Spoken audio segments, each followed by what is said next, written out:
Viewers, तो देखिए आज शाम हो चुकी है और मैं माइलो को ऊपर लेने आई हूँ। ये देखिए माइलो यार, ये पर्शियन कैट है और सफाई पसंद करती है, आपको पता है। तो इसलिए आज मैंने क्या किया, सारे छत की सफाई की है क्योंकि यहाँ आती हैं खेलती हैं।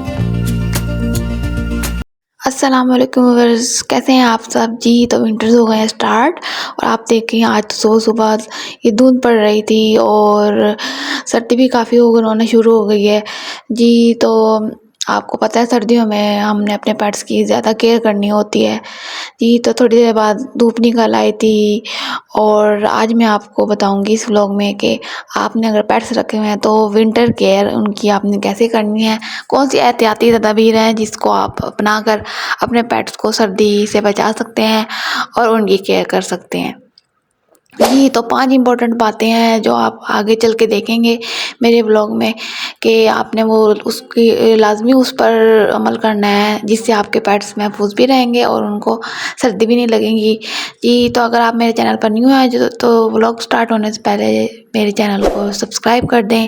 फिर हम आपको बताती हूँ कि कौन कौन सी वो एहतियाती तदबीर है जो हमने अपनानी है जी। तो मॉर्निंग हो चुकी है और आपको जैसे पता है विंटर स्टार्ट हो गए हैं तो इनको सर्दी लगती है और थोड़ी देर ये धूप में आ जाते हैं। तो इनके लिए धूप भी बड़ी इम्पोर्टेंट है, आप देखें। थोड़ी देर ये धूप में रहते हैं सर्दियों में तो ये इनकी सेहत के लिए भी अच्छी है और इनको सर्दी भी नहीं लगती। और आप वो देखें, इतने सारे डॉग्स यहाँ पर होते हैं जी व्यूअर्स। तो आपने देखा तो कि सबसे पहले इम्पोर्टेंट यही है कि आपने सुबह इनको धूप में लेकर जाना है सर्दियों में लाजमी। इनको थोड़ी देर बैठने देना है और इनके पास बैठे रहना है अगर ये ऊपर हैं। मैं तो इस तरह ही करती हूँ, जब तक ये ऊपर रहते हैं मैं इनके पास ही रहती हूँ। फिर जब थोड़ी देर ये इस तरह अपने आप को धूप लगा लेते हैं तो ये खुद भी नीचे आ जाते हैं क्योंकि ये ज़्यादा टेम्परेचर बर्दाश्त नहीं कर सकते। इनकी बॉडी को जितना टेम्परेचर चाहिए होता है ये सिर्फ उतनी धूप लेते हैं और ख़ुद ब खुद नीचे आ जाते हैं। तो ये सबसे ज़्यादा इम्पोर्टेंट है सर्दियों में कि आपने इनको लाजमी धूप लगवानी है और इनको बाहर लेकर जाना है जी। तो सेकंड नंबर पे आ जाती है इनकी डाइट। आपको पता है ये सर्दियों में माशाल्लाह ये ज़्यादा खाना स्टार्ट कर देते हैं क्योंकि इन्होंने अपनी बॉडी हीट मेंटेन करनी होती है। तो ये गर्मियों की निस्बत सर्दियों में ज़्यादा एक्टिव रहते हैं, सोते कम हैं, तो इसलिए ये बार बार फूड मांगते हैं। तो आप इनको होममेड फूड भी बना के दे सकते हैं। मेरी जितनी भी होममेड फूड की रेसिपीज़ हैं आप चैनल पर जाके देखें, बहुत ईजी है और इनके लिए बहुत ज़्यादा बेनिफिशियल है। और इनको पता है आपको सर्दियों में डिहाइड्रेशन का मसला हो जाता है क्योंकि ये ड्राई फ्रूट लेते हैं। तो आपने होममेड लाजमी फूड इनको हफ्ते में 2 या 3 बार बना कर देनी है। आप ये देखिए मैंने सारी होममेड फूड की रेसिपीज अपने चैनल पर डाली हुई हैं, आप उनको देखें और जाके इनको बना के दें।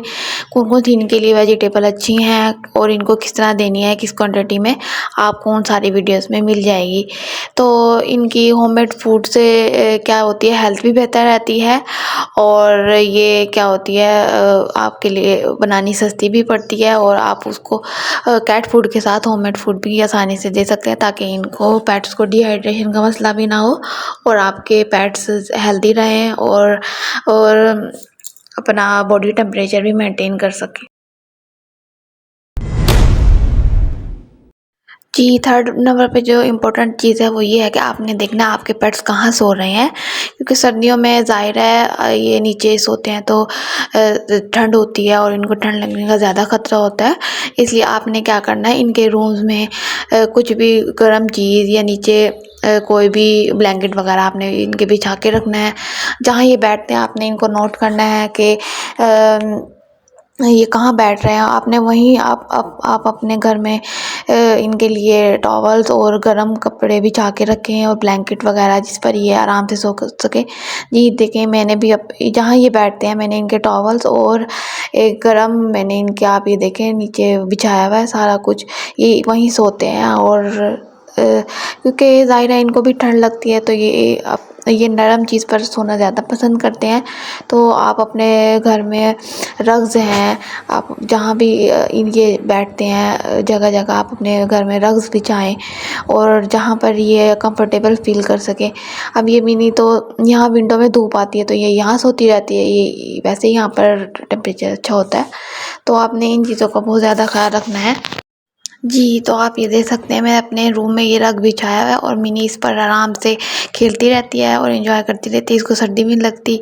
अगर इसने रात को सोना होता है तो ये किसी सोफ़े पे भी सो जाती है और इन रग्स पे भी सो जाती है। तो आपने भी अपने पेट्स के लिए इस तरह एहतियाती तदबीर ज़रूर इख्तियार करनी है ताकि इनको सर्दी से बचाया जा सके। जी, तो 4th नंबर पे आ जाती है इनकी ग्रूमिंग। और आपको पता है जैसे कि विंटर स्टार्ट हो गए हैं और हमारी कैट्स का हेयर फॉल ज़्यादा हो जाता है विंटर्स में, ज़ाहिर बात है इनकी स्किन भी ड्राई होना स्टार्ट हो जाती है।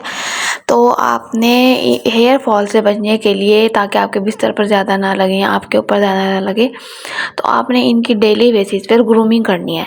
जी, तो आपने इनकी ग्रूमिंग कैसे करनी है, आपने डेली बेस पर इनको कॉम्ब करना है इनके हेयर्स को अच्छी तरह। इससे क्या होगा, जो इनके एडिशनल हेयर्स हैं वो कॉम्ब में आ जाएंगे और उनका ज़्यादा हेयर फॉल आपको फील नहीं होगा। जी, तो काफ़ी लोग पूछते हैं कि आपने कैट्स रखी हुई हैं, इनका हेयर फॉल हम कैसे कंट्रोल कर सकते हैं। तो कोई भी आप किसी भी पेट से पूछ लें, कोई भी ऐसी मेडिसिन नहीं है या इंजेक्शन नहीं है जो इनका पूरा कंप्लीट हेयर फॉल रोक सके। ज़ाहिर बात है ये नेचुरल चीज़ है, ये अपने जो पुराने हेयर्स हैं वो इनके उतरते हैं और जो न्यू हेयर्स हैं वो इनका आना स्टार्ट हो जाते हैं। तो ये नेचुरल प्रोसीजर है, इनका हम सिर्फ ग्रूमिंग करके हेयर फॉल कम तो कर सकते हैं, लेकिन कम्प्लीटली हम बंद नहीं कर सकते। क्योंकि आप ये देखें, आप ह्यूमन जो हेयर्स हैं वो भी तो नेचुरली उतरते हैं आप जब भी कॉम्ब करते हैं। तो इन पेट्स का भी यही प्रोसीजर होता है, नेचुरल जो होता है इनका प्रोसीजर यही होता है कि हम इनका हेयर फॉल सिर्फ ग्रूमिंग करके कंट्रोल कर सकते हैं, पूरा कंप्लीट बंद नहीं कर सकते। तो आपने डेली बेसिस में इनको कॉम्ब करना है, इनकी ग्रूमिंग करनी है, इस तरह ही इनका और इनकी डाइट का अपने अच्छी तरह ख्याल रखना है। इससे इनका हेयर फॉल क्या हो जाता है, कंट्रोल काफ़ी हद तक हो जाता है। जी, तो लास्ट में आ जाती है इनके बाथ की बारी। तो विंटर्स में बहुत से लोग यही पूछते हैं कि इनको बाथ हमने कैसे देना है, किस टाइम देना है, कितनी बार देना है। तो आप ये देखें, विंटर्स में हम इनको ज़्यादा बाथ नहीं देते, ठीक है। समर में तो ये होता है मंथ में 2 या 3 बार इनको लाजमी बाथ दे देते हैं, लेकिन विंटर्स में इनको ठंड बहुत ज़्यादा लगने का ख़तरा होता है। तो हम इनको सिर्फ मंथ में 1 टाइम या 2 टाइम आप देते हैं, लेकिन जब ज़्यादा धुंध के दिन होते हैं तो आपने इनको बिल्कुल भी बाथ नहीं देना मंथ में। और अगर आपने विंटर्स में बाथ देना है तो आपने देखना है कि फुल धूप निकली हुई हो, फिर आपने बाथ देना है। जी, तो मैं भी अपनी कैट्स को सर्दियों से पहले प्री विंटर बाथ देती हूँ और इसकी वीडियो आपने मेरे चैनल पर देखी होगी। मेडिकेटेड बाथ देती हूँ और कैसे इनको बाथ देते हैं आप मेरे चैनल पर जाकर देख सकते हैं। और फिर इनको आपने लाजमी धूप लगवानी है, क्योंकि इनके जो फर होते हैं वो बहुत देर से ड्राई होते हैं। तो आपने बाथ देकर इनको लाजमी धूप में लेकर जाना है, और ताकि इनको ठंड ना लगे, और इनको कम्प्लीटली ड्राई करना है आपने। आप यहाँ हेयर ड्रायर भी यूज़ कर सकते हैं, लेकिन अगर आप धूप निकली हो तो इनको थोड़ी देर धूप में ले जाएं, उससे ये ड्राई हो जाते हैं इजीली। जी, तो आपने ये सारी एहतियाती तदाबीर विंटर में अपने पेट्स के लिए लाजमी करनी है। जी, तो इसके अलावा और बहुत सी छोटी-छोटी बातें हैं। आपने इनकी डिहाइड्रेशन का ख़्याल रखना है, इनको पानी की कमी ना हो, इनको पानी इनको चेंज करके देते रहना है। जी, तो उम्मीद करती हूँ आज का व्लॉग आपको पसंद आया होगा और आपके पेट्स के लिए काफ़ी इन्फॉर्मेटिव रहा होगा। और आपने विंटर स्टार्ट हो गए हैं और आपके पास कैट्स हैं, ये कोई भी पेट है, तो आपने उनके लिए ये एहतियाती तदाबीर लाज़मी इख्तियार करनी है। जी, तो अपने पेट्स का आप बहुत ज़्यादा ख़्याल रखें, और वीडियो पसंद आई हो तो मेरे चैनल को सब्सक्राइब कर दें। अगले व्लॉग में मुलाकात होती है। अल्लाह हाफ़िज़।